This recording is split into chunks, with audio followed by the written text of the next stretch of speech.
devote this moment of silence to those who stood up, not only for this building, not only for the people that worked here, but for our very democracy itself. 1 year ago today,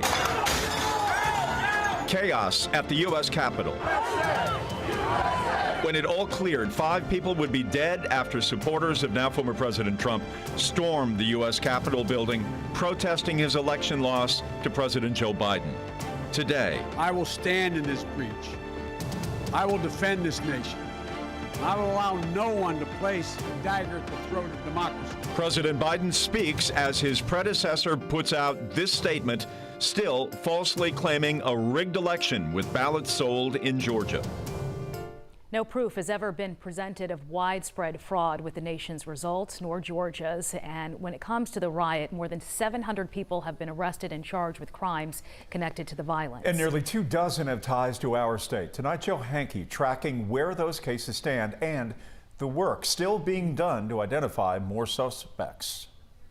As rioters stormed the U.S. Capitol building 1 year ago, several Georgians were part of the mob. So far, more than 20 people with Georgia ties have been arrested in connection with the violence on January 6th. 5 people with Georgia connections entered not guilty pleas, but later cut deals with prosecutors and are the only ones to have pleaded guilty. Cleveland Meredith Jr. was the first to be sentenced and was ordered to serve 28 months in prison, but he will receive credit for 11 months already spent in jail.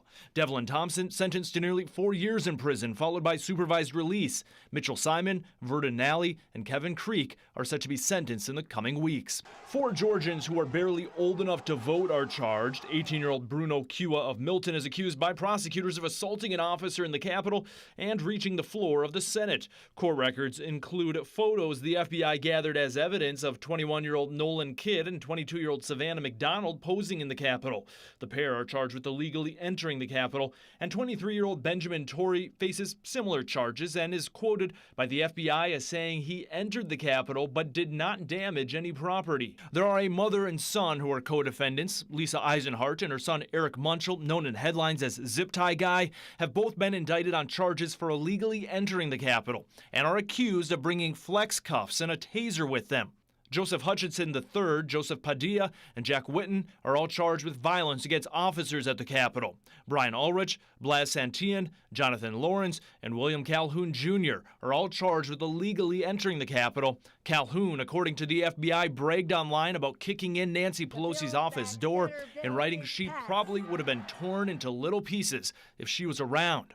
U.S. Attorney General Merrick Garland this week said the arrests and investigations are not over. The Justice Department remains committed to holding all January 6 perpetrators at any level accountable under law. The FBI still seeking assistance in identifying individuals captured in more than a dozen videos seen here and in hundreds of photos.